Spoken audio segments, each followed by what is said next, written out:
Ciao, Ne. Hey, ciao. How are you? Very good, very good. I was here looking at you. I don't know what I'm picking up from your bird. Nothing. So what's up? Regular stuff. Just came in back home from the planning. So we are in the replanning right now in the MC. So How is it? Is it hot? is it hot? Yeah, is it hard? Hard. Is it hard? It's tough. It's like we are now in the day 3 or day 4. Day 4 of replan, right? Shit. Yeah, day 4, and we have 2 more days to go. So yeah, it's long days. Yesterday, I think I left office at like 11 or something like that. Which time? Day after, no, day before that. Day before that. But are you at home now? Yeah, now I'm at home. Okay. Today we finished kind of on time. So. Okay. Cool. Super. How are you, man? I'm cool. Quite cool. I was doing the chat with Alberto for the finance, so I was just looking at it and having questions and so on. Do Do you have synergy with finance? No, not directly. Yes, somewhat yes. We do work together on the policy. Contracts. Okay. No, on the policy. So like the legal part, Mm-hmm. how you form everything in the contracts, how you handle the payments, the legal stuff. And then on the other side also, like, because GP is one of the bigger sources of revenue for the LCs, so it's also important to have like the synergy there to let people understand what the hell is happening. Okay. So yeah, there is the work there. And now with new projects in the MC, there will be some more, like, because we want to, for example, to include the OPS in the contract, so EPs have to take OPS and things like that. Like, so you use the finance and legal part as a tool. You use finance and legal partially as a tool to what you want to do, to legislate stuff or to put it in the legislations. So there is the cooperation there. Okay. And then, of course, on the investments and the return on investment on the campaigns and marketing expenses and so on and so on. Like, so there's also a point there. But yeah, that's mostly it. Cool. Very cool. Yeah. Okay. But you didn't answer my. Yeah, I didn't answer your question. Okay, one more thing. Like, there's supposed to be some more people coming in. So we can wait for like 5 more minutes before we start, and I have like a very short PPT. That I'm gonna show you. But in the meantime, you can ask me stuff, or we can talk about the questions you sent me. Yeah. Yeah, because actually I was asking you the percentage of implementation of the new customer flow since they changing the things again. I heard. Like, things are not being changed per se. Like, the thing that changed is the hello, Nindi, can you hear us? Hopefully yes. You can turn on your mic if it's not on. Yeah, like, it's not that it's a new that they're changing stuff. They did change the stuff like 2 months ago, last time, into what is called Customer Flow 2.0. Yeah, Nindi, you can open your mic if you want.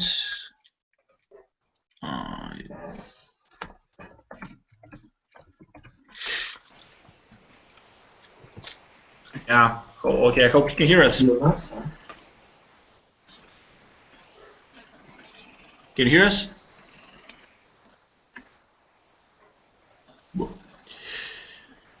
Hi. Hi, Hey. guys. Hello. Hey, Hi. can you hear us? Yes. Hi. Nice to meet you all. Nice to meet you. Nice to meet you too. Oh my God. It's like I'm coming late. No, it's fine. We're gonna wait for like 2 more minutes for hopefully some more to join in, because there were people who were supposed to join in. And yeah, if they don't, we're gonna start. So I was just answering Magata's question about the new customer flow. So yeah, they were not. AI is not changing it right now. The changes that are happening right now are in sync to the EXPA 2.0.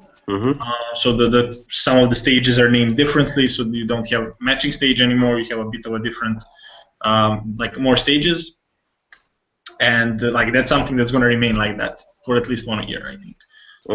And like, I don't expect some huge changes in that, and like that's something that we need to align our operations to, because like, people are still using some of the old processes. Okay. The bigger change is the fact that we want to switch to the open platform right now.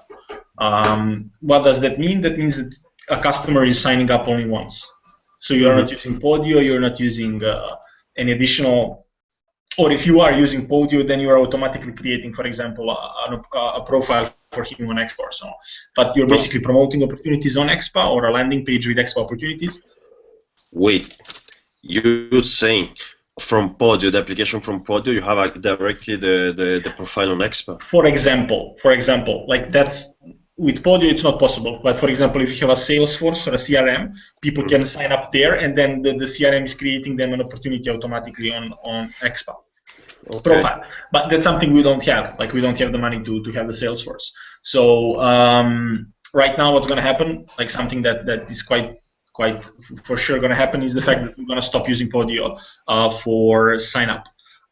So people are going to create the profiles directly. So they're just going to register on Expa, and the registration is very short. So it's like an email, name, surname, and like optionally a phone number. And then once you want to apply for an opportunity, you are required to complete your profile. And then you put in your CV, all of your data, and so on. So and then that's something that is requiring like changes, and that's something we want to hear you like ideas from you guys, and how do you see the operations coming in that sense, and how do you see the involvement of the operations? Because definitely the JDs of the operations are going to change or are going to evolve in a different way than they did so far. With this new thing. Do you already have ideas on like release some JDs, or they actually be implemented from the next MC term? I have no idea how the JDs are going to look like. So that's one of the reasons why there is no applications for positions in the MC. So there is just MC applications, and then people are going to get allocated accordingly. Because also we expect that at IPM this year, they're going to legislate some changes. They're going to legislate a change in the ISIC experience. So we have no idea how that's going to look like. Like there is an output from the MCP summit, from the task force, but we still do not know how the new ISIC experience will look like. The only thing we know is going to have the same structure. So there will be engagement with ISIC, experimental leadership development, and then learning connection.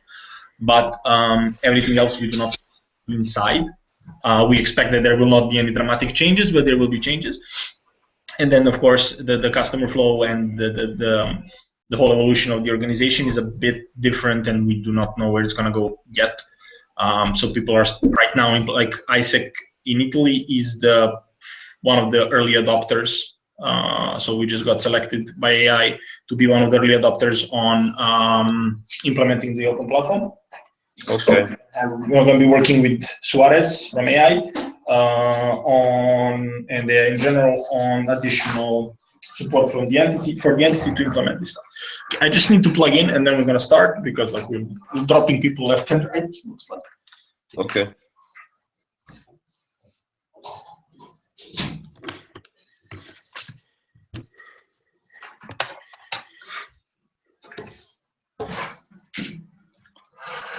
Okay, so yeah, I'm gonna share your PPT. It's gonna be a very simple one. There's like 3 slides.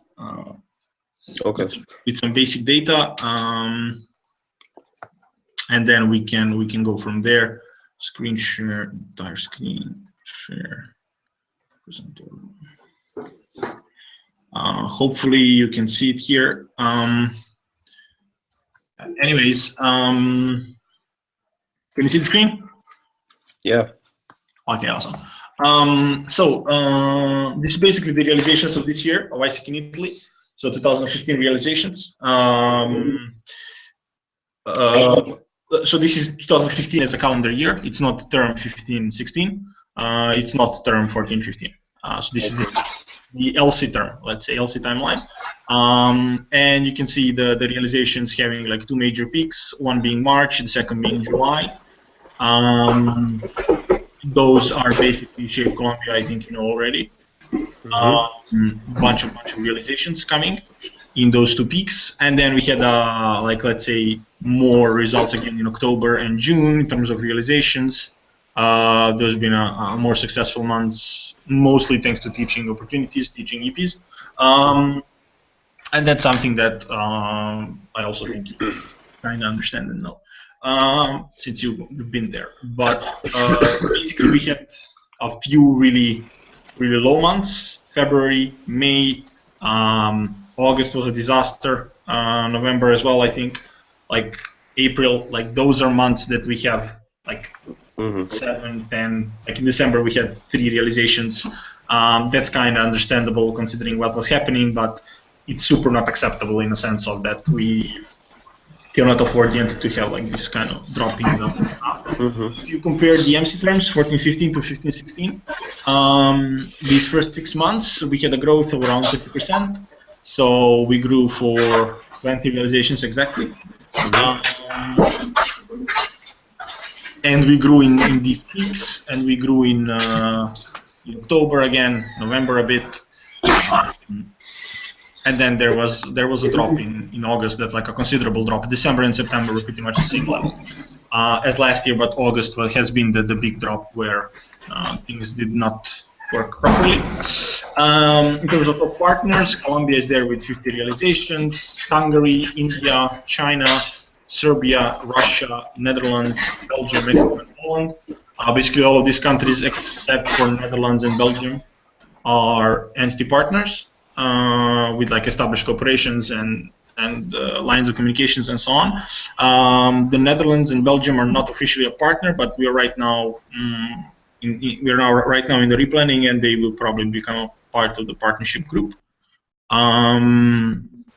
That's something that we work on, and this is the results of the entire year. So this is not just the term 15-16. This is the entire 15, so the LC term.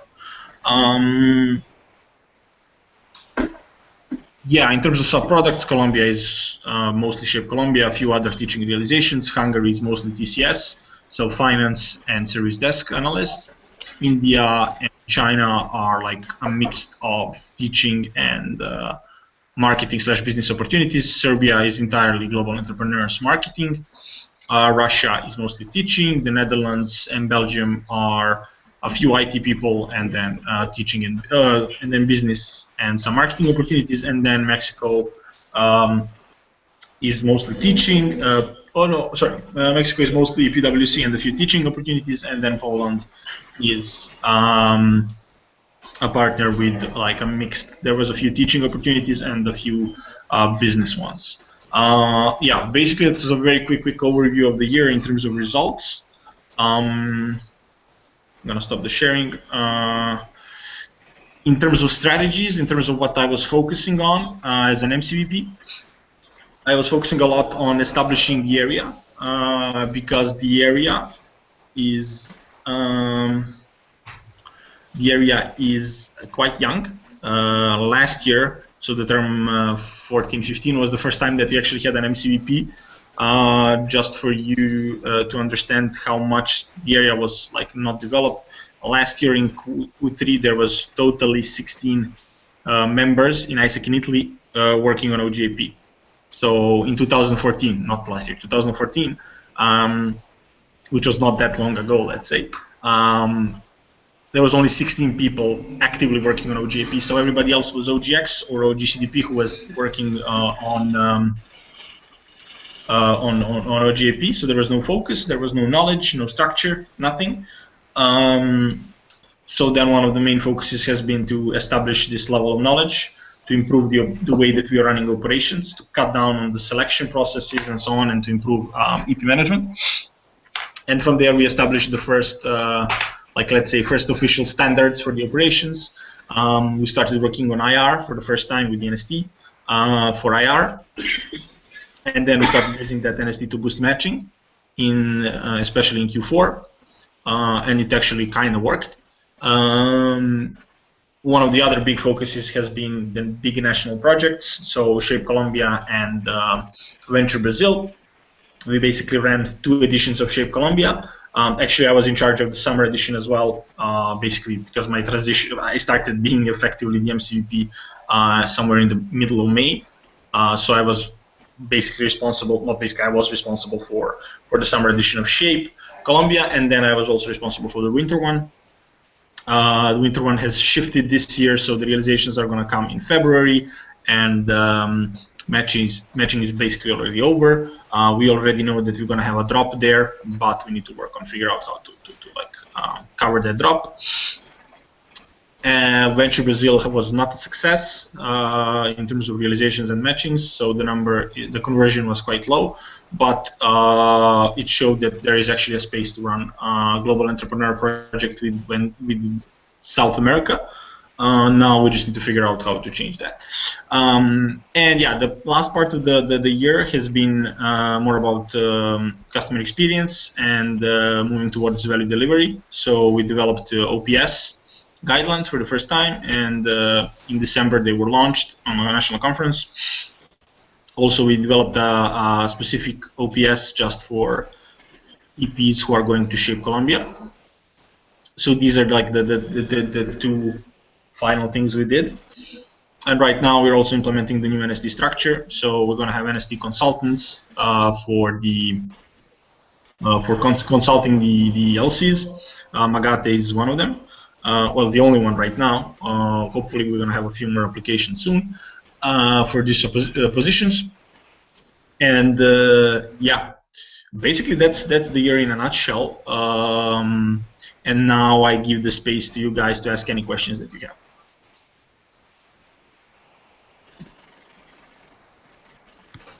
So you can type, you can unmute and speak. There is not a lot of us, whatever you want. I am there. Okay. I'll go back to the questions I've sent you last time.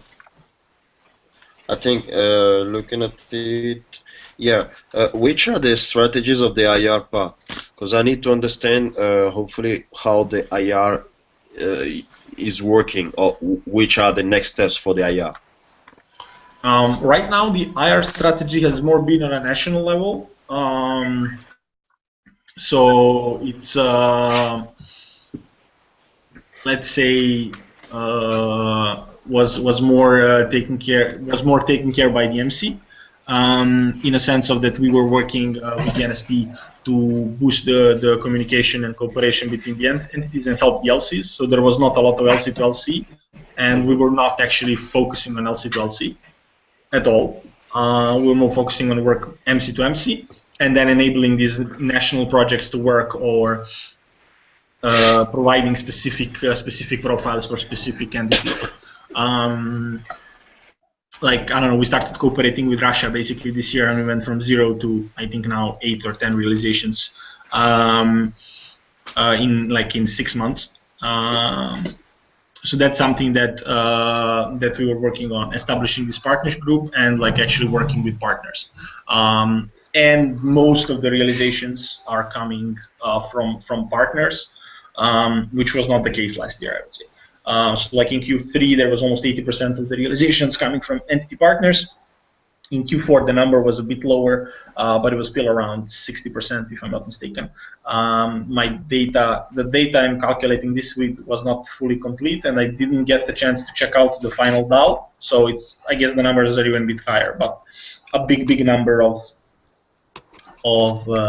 entity partners is actually the countries that we are realizing with. So I managed to cut down the number of entities. Okay.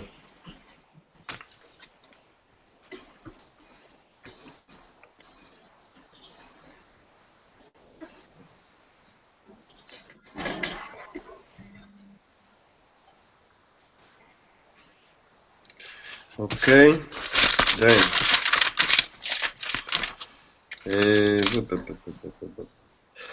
inside the MC team, the synergies you have directly with the support team, the support areas like BD, GIA, okay, marketing and PR, and TM. Yeah, what about them? So I would just like to, I'd like to know which are the synergies that you have actually, and if you have projects starting soon with some in synergies. Mm-hmm. So the main synergy is definitely with the BXP team. That's something that is like obviously the biggest thing. Since all the campaigns, especially the national campaigns that were driven from the MC, like Shape Colombia, required a lot of work. So that's the biggest cooperation. At the start of the term, we kind of envisioned GIA to help, so the government institution and alumni, to help approaching some institutions and trying to get some benefits for the people who are applying for visa or some funding and so on and so on. At some point, we saw that it's like impossible to for GIA, because there's a lot of stuff that GIA could do, and then we decided that GIP is one of the things that they're not going to do, because at this point we figured that the impact that can have on the growth is not that high. So that's why we decided to actually not commit that much to that level of cooperation. There is still some kind of cooperation with me and Martina in terms of presenting the ISEC to external stakeholders and so on, but nothing that huge. TM is a another big synergy, especially for developing lead, and that's been something that we're doing in the second, in the Q4. So we developed the OPS right now as the first part of the lead. Now we're starting the evaluation because the implementation started basically. So we're going to evaluate together all the things that are happening with lead. Going to digitalize it. I'm going to try to adjust it as much as we can to the needs of the customers. So that's been one of, and then also again working on productivity implementation of the XP standards, things like that. With Rachel has been one of the things we've been working with. Then also there's been synergy with exchangers, especially working on IR. So both outgoing GCDP and incoming GCDP. It's been one of the projects of this MC. So international relations. And we had some entity partners that were common, so for all three programs or only for OGX, and we're trying to work together with them for all of the programs and to have a deeper cooperation than just one program cooperating with another program independently. And then obviously me and Rebecca had the synergy together trying to figure out. We've been working on double experiences, trying to establish that. There's some legal issues that are kind of stopping us. But we're working around that right now. And again, in general about OGX management, there's a lot of similar things, so we worked a lot together on that. Other people, yeah, I mean, the entire BXP team, so PR, brand experience, and marketing, actually, we've been working on that. Yeah, but how about BD? Also BD. Actually, also BD, there's we've been selling outgoing GIP to some of the companies. So there is the several partners that have kind of an agreement with us to sponsor some people and so on and so on. And then also, for example, right now we're working with TCS. And there's been an agreement to actually start sending Italians to India for IT internships in TCS, and then for them to be absorbed by the company afterwards. Okay. So that's something that we're working on right now, and it's like one of the points. Like for example, even for this meeting, I actually went to the meeting to the company with Guiscardo, and we were talking with the head manager, and then working with the BXP on the offers and so on and so on. So that's something that is super big right now, and basically we want to implement the IT as a sub-product, partially thanks to this, partially thanks to STEM project coming from AI. So we will be working with Alcatel-Lucent and now actually Nokia, because Nokia bought Alcatel-Lucent, on some other IT or engineering realizations. So that's going to be like a launching platform for the IT as a sub-product officially. Okay. And which are your the difficulties you're going across? Now, where do you have the biggest bottlenecks? Like the biggest bottlenecks of the LCs? I mean, that's one of the questions, so I'm not gonna answer no. fully. But me personally, as bottlenecks, the biggest difficulty for me has been adjusting to the culture of ISEC in Italy and the way that people do work here. So since I'm not originally from Italy or from ISEC in Italy, and it's been totally different from me. Yeah, that's been a big thing. Okay.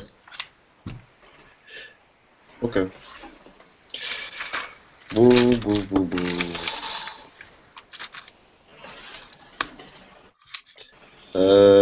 Actually, I think. I was thinking. Do you think that the GDs for the team members of the LCs will be the same after IBM? No.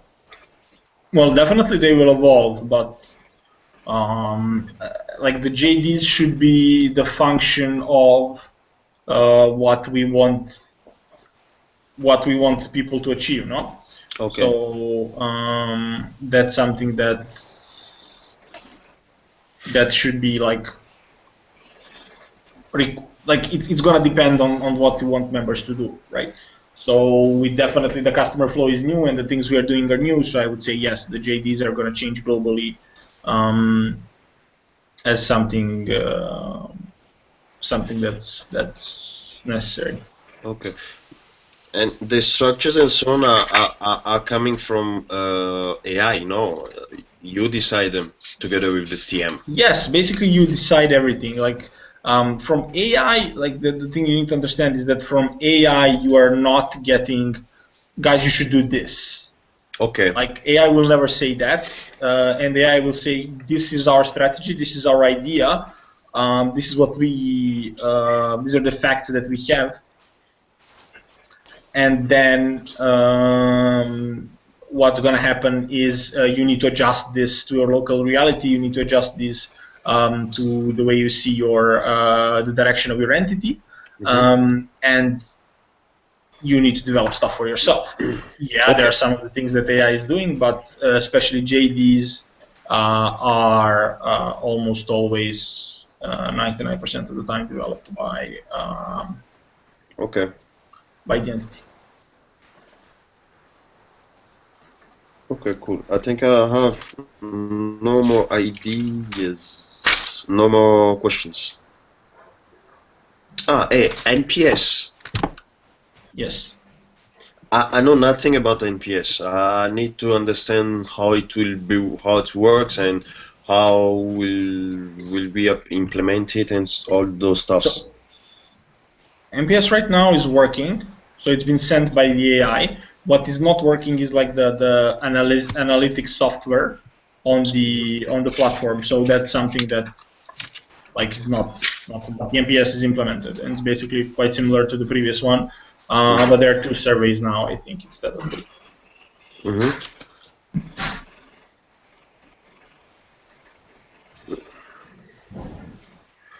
Okay.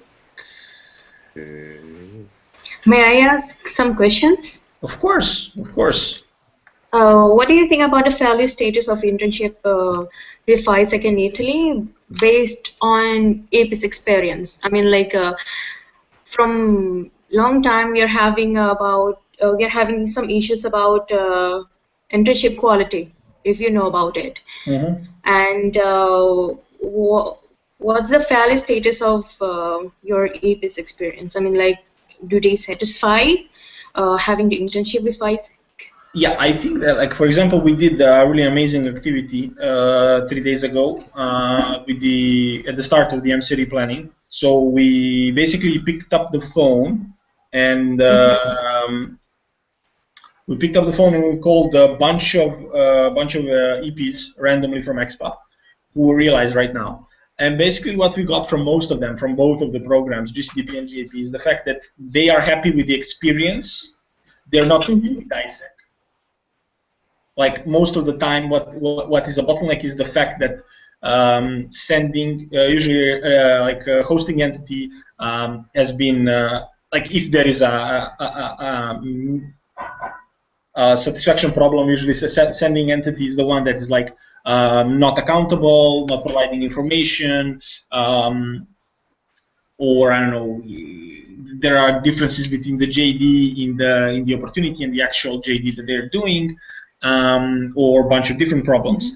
But usually, the experience itself is something that is good. ISEC as an organization is something that can be a lot better. So that's something that we got like 3 days ago. The NPS itself, I do not have the results of the NPS right now. What we kind of started with there used to be an entity control board, but at some point they just stopped working. And while they were working, they didn't actually process the results of the MPS that much. And then it has not been my focus since then. Right now, I am working on figuring out should we release the MPS again or what? What's going to happen there? From the side of ISAC in Italy, since just a clarification. So, like the MPS from the side of ISAC in Italy, since the ones from ISAC International, we do not have any access to the results. So that's the point. But you wanted to say something.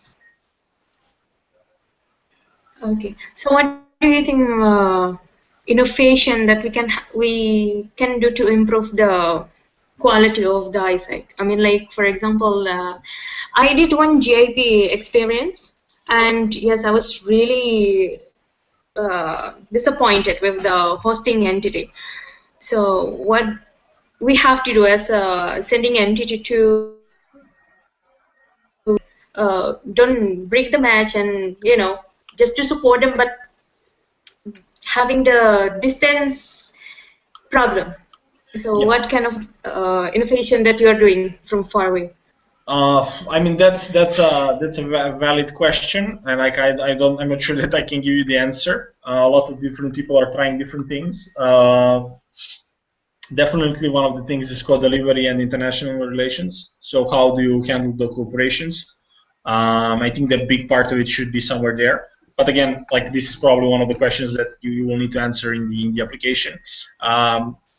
Somehow, as one of the strategies. So like my opinion is somewhere there, but again, I shouldn't be like super specific.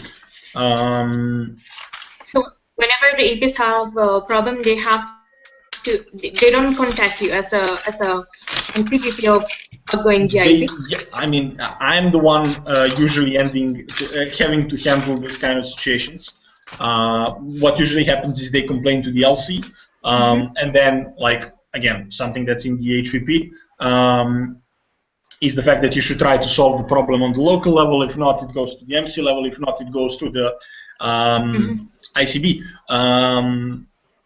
And usually most of the issues are being solved at the MC level. Like so far, I think we had 1 or 2 cases at ICB total, and we had a lot of realization. So overall, I would say that's like within the limits of normal. But most of the problems are getting solved with the involvement of the MC. Like once they contact me, I usually contact the MCVP, and if most of the times we are able to solve the issue instantly.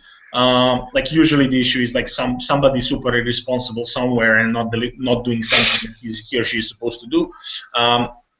On the other side, if that's not the case, then we usually have a Skype, or we exchange a few emails, try to find the solution, and usually we find it. Then again, like there are different things that you should be able to do to prevent all of this kind of stuff or to heal it, but that's what's happening right now. Like I mean that's the procedure that we have in general, like globally, not just in isolation. I see. And if I may know, what is the vision? I'm sorry. What is the vision of ISAC Italy in 5 years? Vision of ISAC in Italy in 5 years? Let's see that we don't have a vision, the 5-year vision right now. What we will have a roadmap to ISAC 2020. What we do have is the Make in Italy concept. It's like, let's say, a national vision. If you think about it, it's like the ISAC way for ISAC in Italy, let's say. And that's something that has been developed a few years back by the MC1. So I think MC 11, 12, if I'm not mistaken. 12, no, it was started 12. By 11, 12 and then pushed by 12, 13. 11, 12 and 12, 13. Yeah, 11, 12 for sure, MC1. And basically what they saw is the fact that Italians are super proud on the fact that they are from Italy. There's a lot of stuff being made in Italy and so on. But then again, they saw that young people are quite often disappointed that they have no purpose, that they believe that nothing can be achieved in Italy and so on and so on. And then ISAC in Italy saw this as an opportunity to be someone that will help young people make it in Italy. So Make in Italy as a concept was born there, and that's something that's like a national vision or purpose. There is an Isaac in Italy manifesto. It's actually also been translated to English, so I think that you will be able to find that online. If not, you can let me know and I will send it to you. It should also probably be in the resource hub for the applicants. I did not check it out, but I guess it's there. And there it's a bit more detailed in the explanation. But basically, this is like the super dumb, like super simple version of it. And yeah, that's like the vision. Like if you think of the long term, but there is not, like, say, a long term ambition yet.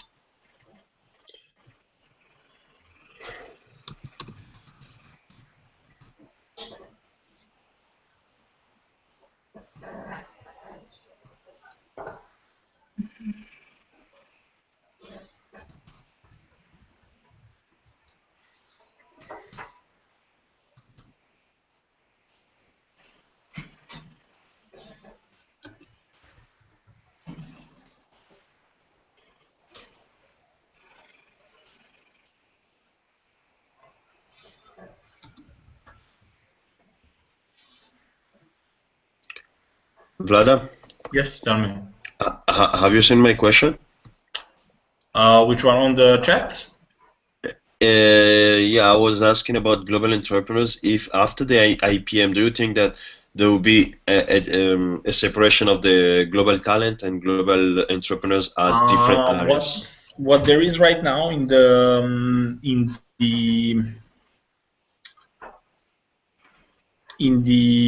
oh my god,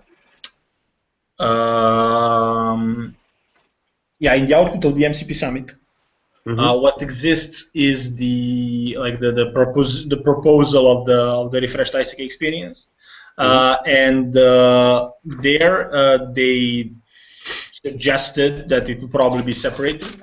Something that I mean, the fact is that it's something that we don't know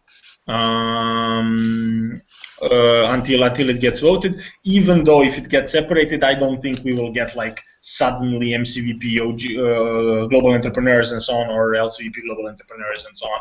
Like, I just don't see it happening. Okay. But again, it's my perspective. I have no fucking idea.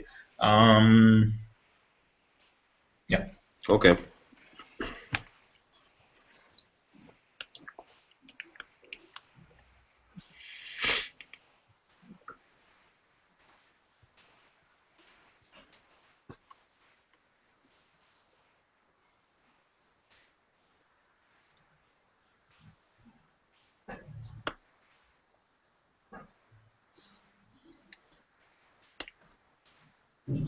Any more questions, guys?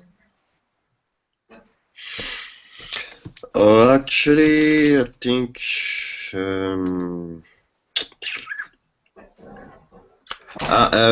a question that I made to Danny in the email. Who's deciding the structure of the NST team? Basically the MCVP responsible, and yeah, you get the input from the OD and from the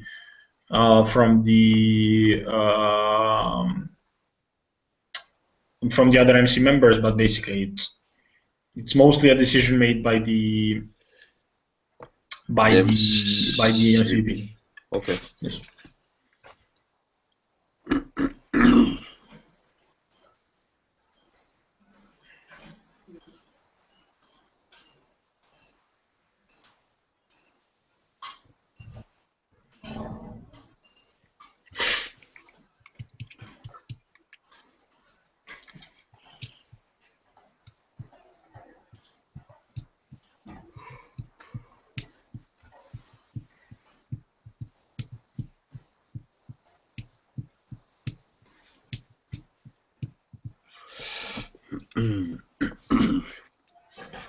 For me, that's all. More questions? Okay. And Mindy? Do you have any ES team member right now? NST member? Yes. Do you have? Yeah. We have the NST IR. NST member right now? We have the National Support Team for International Relations right now, and we're gonna have the NST consultants for the LCPs. So basically, they are the ones who will be responsible for coaching some of the LCs. Since like I have right now 15, 16 LCVPs and LC responsibles, and it's impossible for me to coach them alone. So it's like a crazy situation, or it was a crazy situation. So now Magate, Magate will be one of the LC consultants. Hopefully, we're gonna have another one. Right now is the applications are finishing in 2 days, if I'm not mistaken, for the final round. So yeah, that's the NST structure right now. So we have the IR team, so team leader 2 members, and then team leader 1 member. Right now we're looking for another one, but also that should be filled. 2 NST consultants that are working directly with me. I see.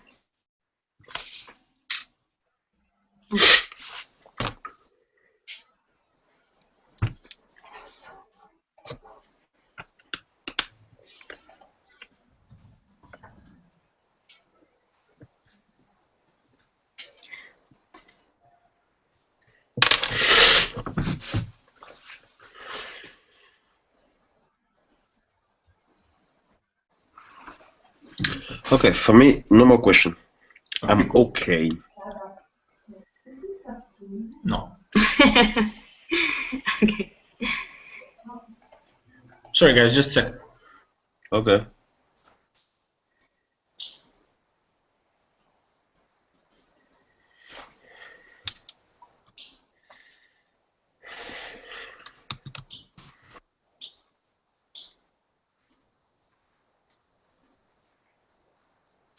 Magate, is that your name?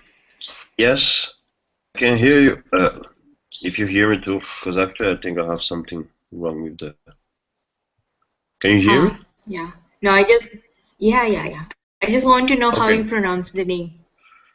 It's Magat. Oh, okay. Where you come from?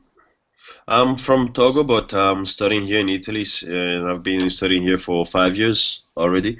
So. Oh wow. Yeah. I'm finishing my master's actually. So. Yeah, I speak Italian. Yeah. I'm not oh my God, that's awesome. I'm not like Glada who doesn't speak words in Italian. Yeah, I only speak bad words in Italian. The only thing he knows about Italian is ciaone. I know some other stuff. I can tell you some pretty nasty stuff, but shouldn't really. No, if you come to Italy, try to learn Italian. That's definitely a good advice. Actually, yeah. Okay. And you, where are you from? I'm from Indonesia, and now I'm working as EST for Spain. What? EST for Spain. Now I'm working as an EST of Spain. Spain. Okay. Yeah. But NST oGIP? Yes, oGIP. Okay, cool. But what are you doing as NST? I'm doing as a national matching manager. Okay. Kind of Yeah, for sending the EPs and then preparation and all like that. Okay. Cool.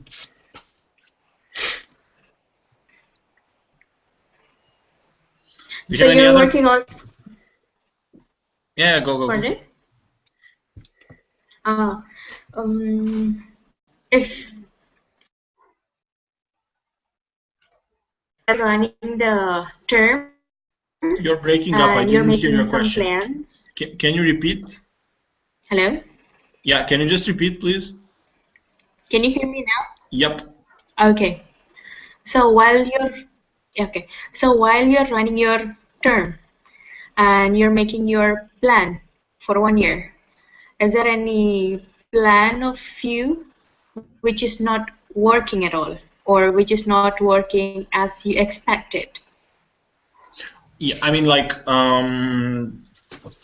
in terms of results, we were supposed to grow 60%. We grew 30-something%. No, less than 60%. We were supposed to grow a bit less than 60%. I would say in the first 2 quarters. So we didn't fulfill the plan there, but we did grow a bit. We did grow. So that's something that is like is okay and not okay. Let's say, since like the percentage of the fulfillment of the plan is in Q3 for matching and for realizations 82%, and then for Q4 for matching is 98%, but for realization it's only 61%. So that's like the things that are working, not working in terms of performance.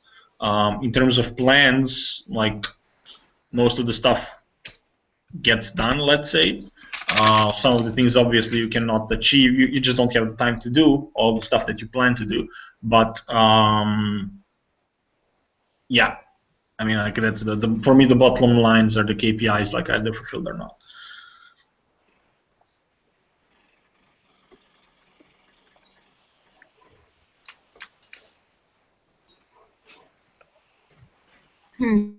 Okay, I see. Vlada, will it be possible to have some information about your plan for the next few months after the replan? Basically, the plan is going to remain the same in terms of results. I would say that like we are going to shoot for achievement of the plan 100%. So in terms of numbers, it's still 250 for the entire year. In terms of MC plans and so on, MC projects, it will be available to the plenary. I have no idea when are they going to be out, but I guess that like as soon as the replan is over, Benedetta will like let people know what is the current situation. Okay, but before the deadline of the application. When is the deadline? 26th. For sure, like they should show up before that, I think. Okay, cool. Like the main MC projects, I think I don't see a reason why you guys shouldn't know that. Okay. Probably I guess that like either they will update the hub or whatever. Like if you don't get any information in the next 5 to 6 days, let me know, and then I'll make sure you get them. Okay.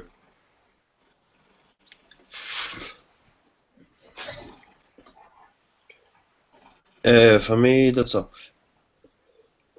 Oh, how about NST working? When are we going to start? As soon as possible, but replanning. Like I came from holidays to replanning, so as soon as I have time. Tomorrow, I guess. I hope Tuesday, but we'll see. Okay. How the replan goes. Okay, cool. For me, it's okay. Okay. Mindy, any more questions? And no, I think it's enough for me now. For now.